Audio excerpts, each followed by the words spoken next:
इस वीडियो में हम समझेंगे यूज़ स्टेट को। ये एक हुक है दोस्तों, और इसकी बहुत पॉपुलर हुक है और सबसे ज़्यादा इसका यूज़ होता है। मैंने अभी तक में सबसे ज़्यादा यूज़ देखा है, सबसे ज़्यादा यूज़ जो होता है वो use state, use effect, use ref और भी बहुत सारे हुक्स हैं, पर ये तो सबसे ज़्यादा यूज़ होते हैं। बात बात पे, हर छोटी चीज़ पे, हर छोटे काम पे आपको इनकी ज़रूरत पड़ने वाली है। तो इनका यूज़ कैसे करना है वही देखेंगे। आज हम यूज़ स्टेट को समझेंगे, ठीक है। तो देखो, अभी हम हैं अपने बेसिक index.js फाइल में, नेक्स्ट जेएस के अंदर, ठीक है। ये आपको मिलता है पेजेस के अंदर, और इसके अंदर से अभी हम फिलहाल क्या भेज रहे हैं, हेलो नेक्स्ट भैया नाम का एक हेडिंग भेज रहे हैं, H1 को हम रिटर्न कर रहे हैं, ठीक है। तो ये अभी हम बेसिक सा हमारा कोड है, बिल्कुल सिंपल कोड है, ठीक है ना। कुछ भी ज़्यादा नहीं है इसके अंदर। इसको हम फंक्शन को रिटर्न कर रहे हैं और ब्राउज़र में आउटपुट आ रहा है हेलो नेक्स्ट भैया, ठीक है। इतना ही है।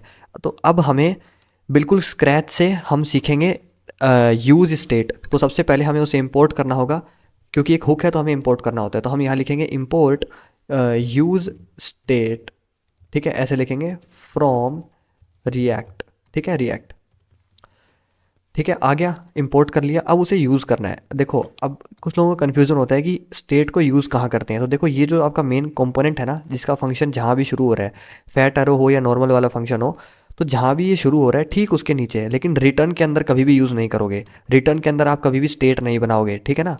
तो वो गलती हो जाएगी। तो यहाँ पर हम बनाएंगे कॉन्स्ट, करेंगे कॉन्स्टेंट बनाएंगे। अब ये देखो, ये भी स्क्वायर जो ब्रैकेट होती है इसका मतलब होता है एरे। ये एक एरे है, ठीक है। एरे के अंदर हम क्या बना रहे हैं, देखो मैं आपको बताता हूँ। तो मैं यहाँ पर बना लेता हूँ लाइक हेलो लिख देता हूँ, हेलो। और दूसरा मैं बना देता हूँ सेट हेलो, सेट हेलो। अब देखो, ऐसा कोई रूल नहीं है कि हमें यहाँ पर सेट लिखना ही है। आप चाहो तो मत लिखो, आपकी मर्ज़ी है। आप कुछ और लिख सकते हो, जो भी आपका मन करे। आप जो भी आपका मन करे आप लिख सकते हो। लाइक यहाँ पर आप एक्स लिख सकते हो, ठीक है, या फिर आप एच लिख सकते हो, जो भी मन करे आप लिख सकते हो, आपकी मर्ज़ी है।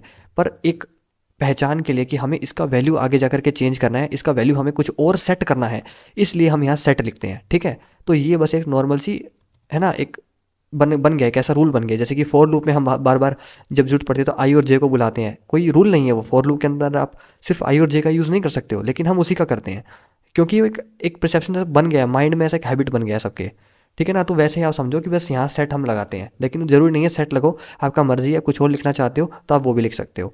अब उसके आगे हम लिखते हैं यूज स्टेट, जो हमने से ऊपर इंपोर्ट किया था ना, एग्जैक्ट वही लिखेंगे, पैरेंथेसिस देंगे। और इन पैरेंथेसिस के अंदर हम कभी भी इसको खाली नहीं छोड़ते हैं, कोई डिफ़ॉल्ट वैल्यू हमेशा देते हैं।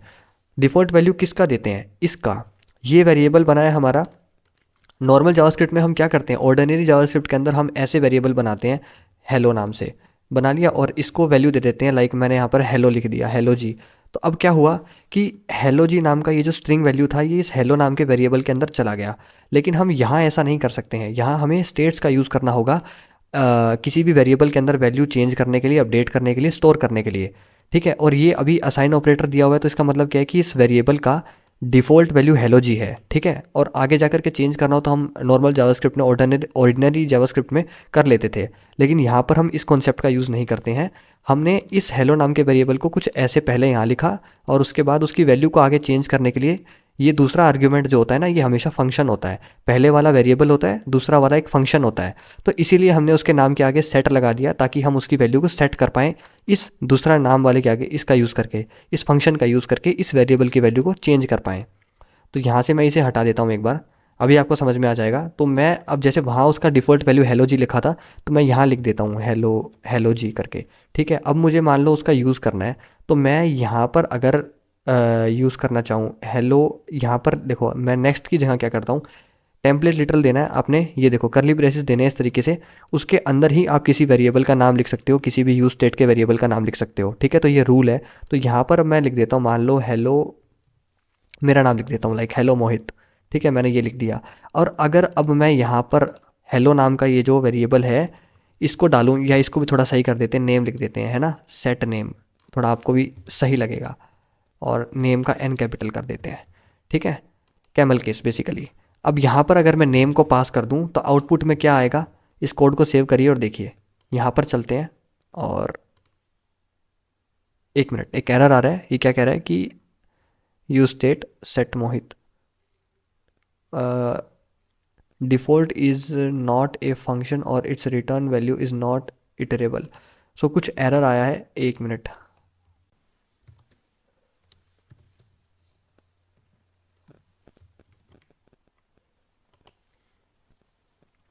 तो देखिए यूज स्टेट में थोड़ा सा गलती हो गया था हमसे इंपोर्ट करने में। हमने यहाँ करली ब्रेसेस में इसको इंपोर्ट नहीं किया था, डायरेक्ट हमने इंपोर्ट किया था। थोड़ा सा वो मिस्टेक हो गया था नेक्स्ट जेएस के रूल के अकॉर्डिंग थोड़ा सा। तो आपने जब भी इसको सिंगल इंपोर्ट करना है तो आपने ऐसे इंपोर्ट करना है, ठीक है, यूज स्टेट और करली ब्रेसेस के अंदर देना है, क्योंकि ये फंक्शन एक्सपोर्ट उस तरीके से हुआ होगा, ओनली एक्सपोर्ट लिखा गया होगा रिएक्ट के अंदर। तो ये रूल है, तभी हमें यहाँ पर करली ब्रेसेस लगाने पड़े, ठीक है। तो अब देखो मैंने इसका डिफ़ॉल्ट वैल्यू सेट कर दिया मोहित नेम का। तो अब मोहित, तो नेम वेरिएबल के अंदर जो डिफ़ॉल्ट वैल्यू है वो ये है, जो हमने यूज स्टेट के पैरेंथेसिस के अंदर पास किया है, ठीक है। ये जो नेम वेरिएबल का डिफ़ॉल्ट वैल्यू है वो मोहित है, क्यों? क्योंकि हमने इसे यूज स्टेट के अंदर पास किया है उसके पैरेंथेसिस के अंदर। इसके पैरेंथेसिस में हम डिफ़ॉल्ट वैल्यू डालते हैं कि पहले से वैल्यू क्या रहेगा, ठीक है। और मैंने यहाँ पर उस नेम नाम के वेरिएबल को करली ब्रेसिस के अंदर यहाँ पर पास किया है। करली ब्रेसिस के अंदर इसलिए पास किया है ताकि हम जावास्क्रिप्ट का यूज़ कर पाएँ, ठीक है। तो अब हेलो नेम में क्या था, मोहित और भैया, तो अब आउटपुट आएगा हमें हेलो मोहित भैया आ गया। तो इस तरीके से यूज स्टेट का यूज़ किया जाता है। अब एक बहुत पॉपुलर एक और एग्जांपल है काउंटर वाला, वो आपको समझाता हूँ। अब सपोज करो यहाँ पर मैंने एक न्यूमेरिक वैल्यू दे दी, डिफ़ॉल्ट वैल्यू 0 है, ठीक है। और अब मैं यहाँ बना देता हूँ काउंटर, और वेरिएबल का नाम दे रहा हूँ और कुछ नहीं कर रहा, बस वेरिएबल का नाम चेंज कर रहा हूँ और सेट काउंटर, ठीक है।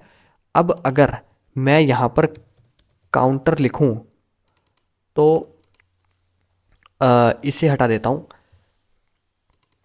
और इसे भी हटा देते हैं।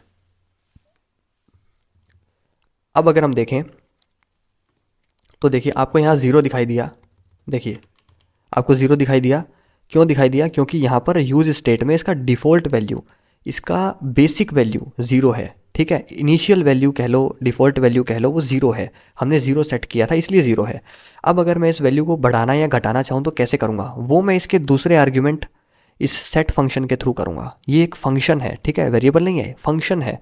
तभी देखो इसका कलर अलग है, टेक्स्ट एडिटर ने इसका कलर ग्रीन करा हुआ है। यहाँ देखो होम नाम से जो बना हुआ है ये फंक्शन है, इसका कलर तभी ग्रीन है। अब जो टेक्स्ट एडिटर ने ग्रीन किया इसका मतलब क्या है? कलर थीम में वो एक फंक्शन है। हमारा टेक्स्ट एडिटर ग्रीन कलर को उसी को दे रहा है जो एक फंक्शन है। तो इससे भी पता चल रहा है कि देखो ये एक फंक्शन के रूप में ट्रीट हो रहा है। टेक्स्ट एडिटर्स बहुत चीज़ें नोट करते हैं, उनसे भी हमें बहुत सारी चीज़ें पता चल जाती है। ओके, तो देखो ये एक फंक्शन है, अब इसके थ्रू हम इसका वैल्यू अपडेट कर सकते हैं। तो अब मैं यहाँ पर क्या करूँगा, एक बटन बनाऊँगा, सिंपल है बहुत, जैसे कि हम बनाते हैं। बटन मैंने बनाया और इसके अंदर रख दूँगा मैं क्लिक मी, ठीक है। अब हमें उसका वैल्यू चेंज करना है, तो कैसे करेंगे वो लॉजिक समझना। मैं यहाँ पर ऑन क्लिक इवेंट को पास करूँगा, ये तो आपको पता ही होगा ऑन क्लिक इवेंट है। उसके अंदर हम ऐसे पैरेंथेसिस देंगे क्योंकि हमें यहीं पर फंक्शन को कॉल करना है। और set set counter, okay, set counter को मैं इस तरीके से कॉल करूँगा। उसके पैरेंथेसिस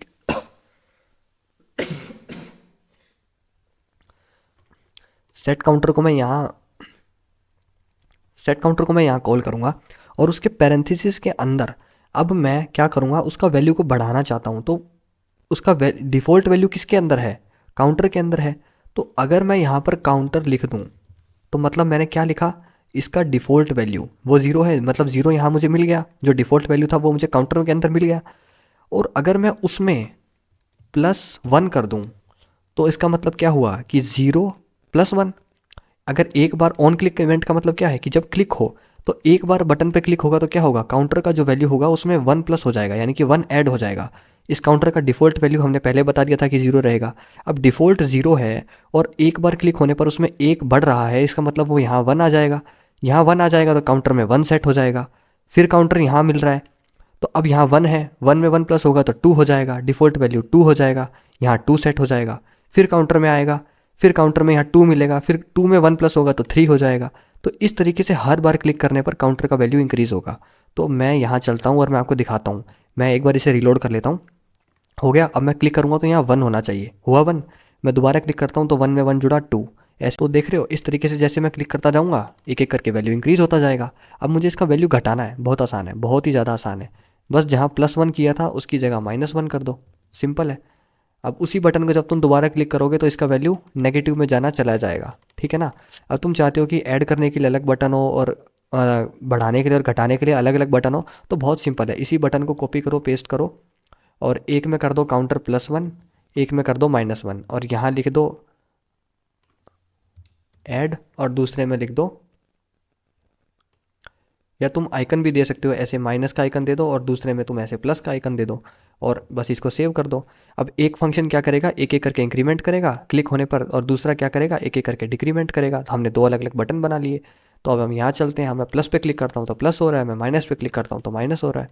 ये देखो, प्लस पे क्लिक करने से वैल्यू इंक्रीज़ हो रहा है, माइनस पे क्लिक करने से वैल्यू डिक्रीज़ हो रहा है। तो इस तरीके से स्टेट काम करती है, ठीक है। तो ये होता है यूज स्टेट, इसलिए हम यूज स्टेट का यूज़ करते हैं, ठीक है ना।